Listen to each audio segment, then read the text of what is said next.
किसान भाइयों, आज हम बात करेंगे प्रकृति के विषय में। जिस समय हम हार्वेस्टिंग करते हैं, क्रॉप कटिंग करते हैं, उस समय हम देखते हैं कि बहुत सारे शीशम के, जामुन के, नीम के, अमरूद के, आम के छोटे छोटे पौधे खेतों में मिल जाते हैं।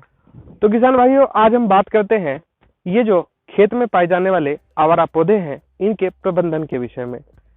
जैसे कि मैंने आपको पहले भी बताया कि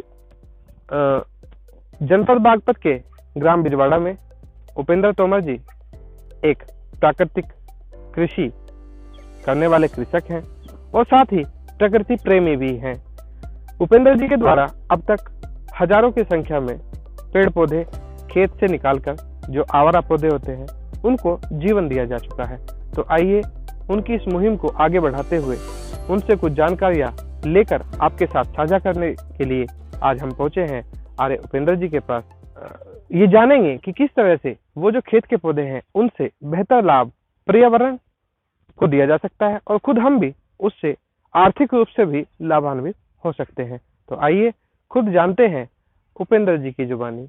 उपेंद्र जी, जो प्रकृति के द्वारा खेतों में प्राकृतिक रूप से कुछ पौधे पनप जाते हैं, आवारा पौधे, कई बार वो पक्षियों के बीट के द्वारा या कई बार अन्य आंधी तूफान के द्वारा जो बीज छिटक कर इधर उधर चले जाते हैं और आवारा पौधे पाए जाते हैं। तो इनका प्रबंधन हमने देखा कि आप बड़े बेहतर तरीके से इनका प्रबंधन कर रहे हैं।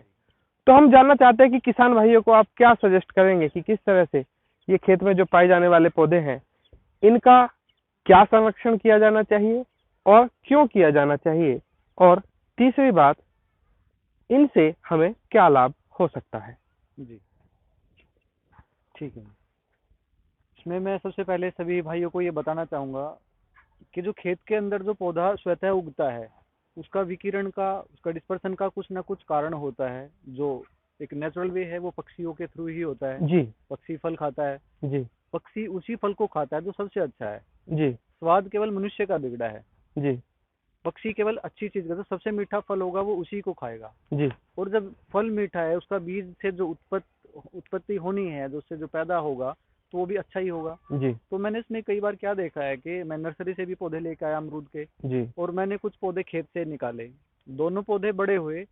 जो मैं नर्सरी से पौधा लेके आया था उसको हम जबरदस्ती एक जीवन देते हैं। जी वो एक जैसे एक थ्योरी है, द टफेस्ट विल सर्वाइव। जी वो हर कंडीशन में, वो टफ कंडीशंस में पैदा होके वो बड़ा होता है।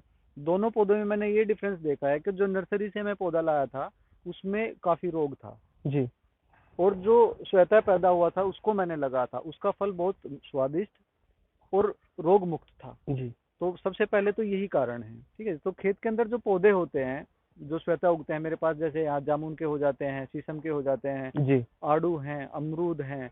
ठीक है। आड़ू के भी कई बार पौधे निकलते हैं खेत के अंदर, जी और एल्स्टोनिया के भी आ जाते हैं। जी तो कई तरह के, इस तरह के, जमोया होता है, जमोया एक जामुन जैसा फल होता है छोटा, उससे जी जमोया, तो जमोए के भी आते हैं। जी तो मैं उन सभी पौधों को निकाल के खेत के अंदर से, जी और मैं उनको एक पॉली बैग में उनको अच्छे से तैयार करके, तो जहाँ जहाँ मुझे डिमांड होती है मैं लोगों के पास जाता हूँ। मैं शमशान घाट में उनको लगा देता हूँ, मैं नदी नहर के किनारे लगा देता हूँ। जी स्कूलों की कुछ जगह पड़ी होती है खाली, उन खाली जगहों पे मैं स्कूलों में भी लगा देता हूँ। तो जहाँ पे भी डिमांड होती है, जी मेरठ में मैंने अभी एक कॉलोनी है, वैष्णो धाम कॉलोनी मेरठ के अंदर है, वहाँ पे जी बहुत सारे मैंने पौधे यहाँ से गाड़ी भर के भेजे जी कॉलोनी में। उन्होंने, लोगों का बहुत अच्छा सहयोग रहा, जी तो लोगों ने उसमें सहयोग किया, यहाँ से गाड़ी भिजवाई, सबने खुद पौधे उतारे, और वो सब पौधे उन्होंने अपनी कॉलोनी में लगवाए। बच्चों जी ने, बड़ों ने, सभी ने उसमें बहुत अच्छा सहयोग किया। जी जी जी ऐसे कई जगह स्कूलों में, गांव में हम इस तरह पौधे लगाते रहते हैं। इस साल भी लगभग 2-2.5 हजार पौधे जी इस तरह के मैं लगा चुका। 2-2.5 हजार पौधे आप लगा हाँ चुके जी। हैं। तो इनका जो आप इन्हें मतलब दूसरी जगह रिप्लेस करते हैं, जी तो इनका जो सर्वाइवल रेट है जी कि मान लिया आपने 100 पौधे लगाए, तो जी। कितने प्रतिशत पौधे इसमें से जीवित हो जाते हैं और कितने सूख जाते हैं।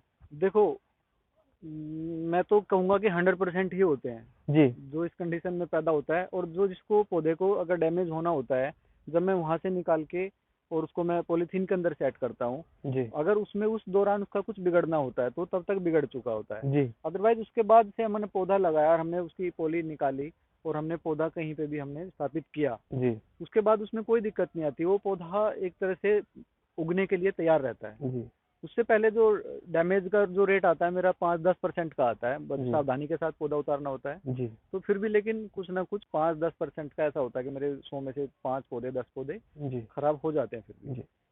तो किसान भाइयों और अन्य दर्शकगण, आप सभी से मैं एक निवेदन करना चाहता हूं कि यदि आप पौधा लगाना चाहते हैं तो उसको नर्सरी से ना लेकर आएं। जैसे उपेंद्र जी ने कहा कि जो नर्सरी से पैदा हुआ पौधा है उसकी सारी आर्टिफिशियल केयरिंग होती है, लेकिन जो खेत में स्वतः ही अपने आप उग जाता है, आप देख सकते हैं उसकी ग्रोथ बड़ी अच्छी होती है और उसकी सर्वाइवल कंडीशंस भी ऐसी होती हैं कि वो टफ से टफ कंडीशन में भी सर्वाइव करता है। और साथ ही उपेंद्र जी ने हमें बताया कि जो सबसे अच्छा बीज होता है वही पक्षी खाते हैं और वही पक्षी के बीट के द्वारा इधर उधर छिटकता है। तो यदि आप अच्छा फल खाना चाहते हैं, अच्छा पौधा यदि आप उगाना चाहते हैं, चाहे वो छायादार हो या फलदार हो, तो मैं आपसे निवेदन करूंगा कि उपेंद्र जी की तरह आप भी प्रकृति के संरक्षण में आगे एक कदम बढ़ाएं और जो आवारा पौधे खेतों में हैं उन्हें वहां से सकुशल निकालकर और कहीं अच्छी जगह उन्हें स्थापित कर दे। क्योंकि मेरा मानना यह है एक वृक्ष आपकी 100 संतानों से अधिक इस पृथ्वी को लाभ देता है और आपकी ख्याति में भी उससे वृद्धि होती है। तो आज के इस वीडियो में इतना ही। अगली वीडियो में फिर मिलेंगे एक नए विषय के साथ। तब तक के लिए नमस्ते।